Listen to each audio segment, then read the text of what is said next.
it's out to, quarter three of 2017. That's very interesting. You don't usually see statistics. This is the first. I've been involved in anti-doping world since 2002, and I can unequivocally say that this is the strongest visual, objective, measurable evidence of success of a program that I've ever seen.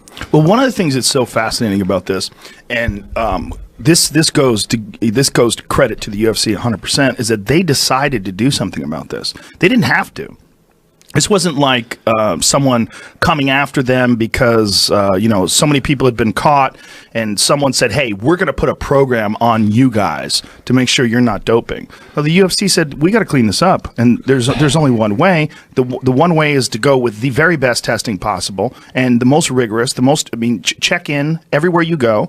We're going to give you random tests at 6 o'clock in the morning, knock on your door, like the whole full gamut of tests. And the results have been pretty amazing. And that alone, that speaks volumes when you see the size of the variance between the tests when you guys first started versus now.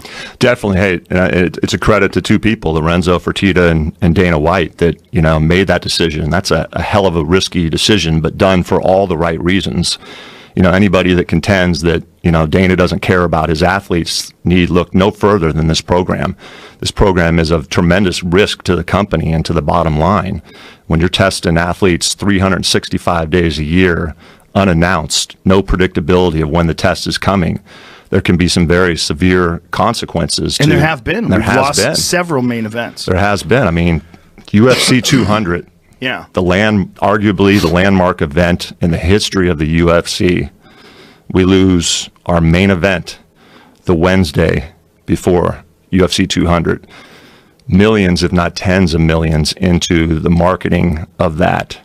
The success of the pay-per-view probably hinges on that great main event between John and Daniel. And we lost it 3 or 4 days before, and that could happen at any given moment. Now, we talked about this before the podcast, what you could or could not talk about with the current state of Jon Jones' investigation. So where's it at right now? Yeah, so, generally we don't talk about a case. So how the process works, when an athlete tests positive, USADA will notify me. I usually pick the phone up right away and call Dana and let him know. And the UFC puts out an announcement. They say, in the case of John tested positive in an in-competition test on this date. More information will be provided at the appropriate time. That's generally all we'll talk about. Now, if the athlete chooses to talk about, scenarios of what happened, then they're free to do that. At that point, USADA and the UFC can comment on it. So there's been some things talked about in the John case by John. Particularly, he had 2 clean tests on July 7th and July 8th before his positive test on, I think, July 30th, which was weigh-in day. And the positive test was for dihydrochloromethyltestosterone, or oral turinabol. This is a substance that was used by the East Germans regularly in the late 60s, and then came into the fold a little bit more of what's come out recently out of Russia. So I know you had Brian Fogel on for the Icarus movie. I think he talked about a little bit about this. Gregory, the head of the Moscow WADA laboratory, that this drug became kind of part of his protocol with his athletes. He then, ironically enough, developed a test for the long-term metabolites of the drug. So previous to that, the detection window of this drug was a couple of days. So it was a drug that, even if you run a strict program, an athlete may gamble with taking because it had a quick clearance time. After he discovered the long-term metabolite test, that changed. It went from a detection window of a couple days to a detection window of several months. And this was widely known. It wasn't a secret. Initially, they kept it quiet. They went back and retested some samples, and there was a whole, bunch of positives. And then it got out 2013 around that there was this new test. So right up front, I've said this a while now, would not make a lot of sense for an individual, a UFC athlete that knew, especially, a champion contender like Jon Jones that knew, hey, I'm tested quite regularly in this program, would not make a lot of sense that would be your drug of choice if you were intentionally trying to cheat. I I think it's come out after the fact that USADA did another test on Jon a month or two or a couple months after his positive test, and he was negative during that test. So that would be indicative that, the prohibited system entered his system, or the prohibited substance entered his system, sometime after July 7th or 8th, and was likely, a pretty small amount, and that it cleared his system pretty quickly. Again, who knows where it plays out, but certainly on the surface of things, I have said, at this point in the game, with that type of information out there, it wouldn't indicate intentional use. Now, that could be wrong. I don't know that definitively, and we'll see how this plays out. Right now, where the process is Jon and USADA are working closely. I'm aware that there was a meeting a week or two ago, a pretty lengthy meeting, which I was told was productive. I wasn't given details of what productive meant, but I think that's an important thing right now, and that Jon's following through with, is to retrace all of his steps between that, last July 8th positive test or negative test, and the positive test on July 29th or July 30th. It certainly seems like, based on what you just said, that this is something that was accidentally taken. But if you can't prove that something was accidentally taken, like if you can't nail it down, what happens there? Yeah, it's difficult, and that's kind of the nightmare scenario that a lot of that an athlete can face, and a big role of what Don and I do to prevent that from happening, to show them what type of care and consideration is needed to make sure you don't get into a scenario like that.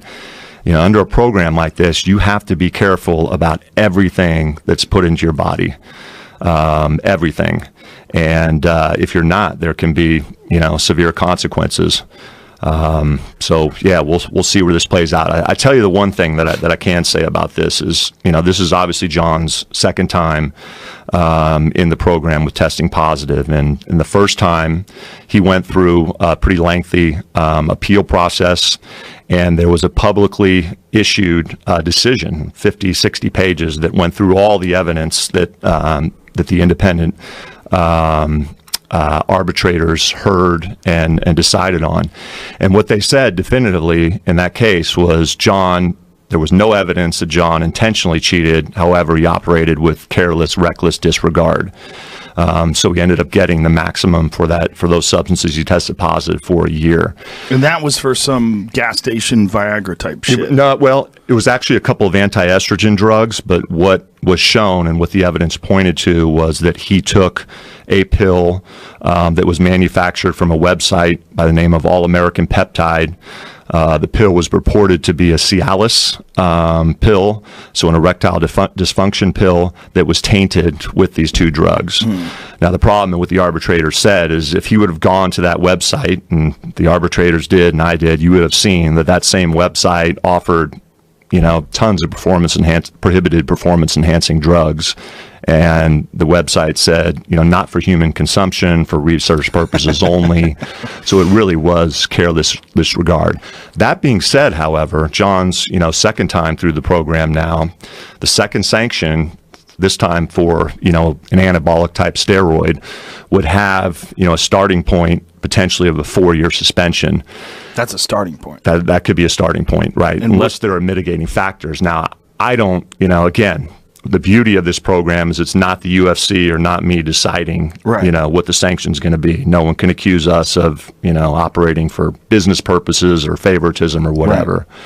Right. But that being said, when we put this program together and figured out, what sanctioning would look like, I don't necessarily think that we put up a 4-year sanction for a second-term offense when the first-term offense was shown that person didn't cheat intentionally, just operated with careless disregard. So who makes that distinction then? USADA? USADA makes that distinction. They have a whole team looking at it. They compare it to other cases under, the WADA Olympic-type umbrella, similar cases.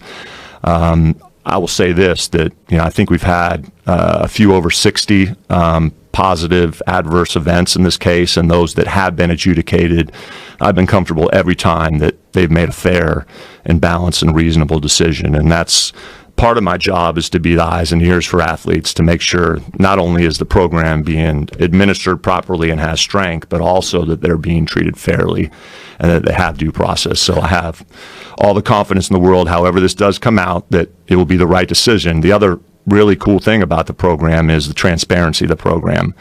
So, it won't just be me saying this. However it does come out, whether it goes to arbitration or whether John and USADA reach a settlement, it'll be well spelled out about why that sanction was determined. Now, you say starting point, meaning that it could potentially be more? It could. So when there's something called aggravating circumstances, so more than just knowingly taking the drug, and lying, trying to cover it up, taking multiple drugs, one trying to hide the other, you could get double the sanction amount. So, on a second time anabolic steroid, 4 years is kind of the starting point. You can go lower for mitigating factors.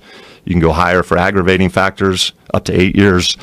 It would have to require something, really severe and egregious to get up that high. Has anybody ever gotten that hit?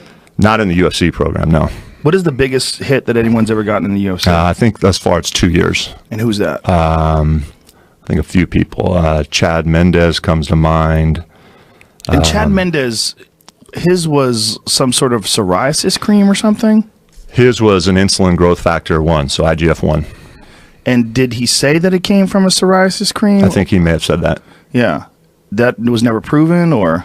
No, there was nothing in USADA's reasoning or their announcement of why it was 2 years about, any type of mitigating factor coming from. Because I know he has psoriasis. And someone had said, or I'd read, I didn't really investigate very deeply into this, but I remember reading that he had put some sort of cream on, and that cream was responsible for him testing positive. Was that? Yeah, I don't know that's the case. I do recall him saying that, but hey, an athlete can say anything they want about why it happened. If there was something mitigating, they are afforded that right to share with USADA that, look, I didn't do this on purpose. It wasn't on the label of the cream. Usually in those instances where the evidence does show that, you will see a mitigating factor come into play and a reduction in a sanction. There wasn't any in that case. It was the 2 years.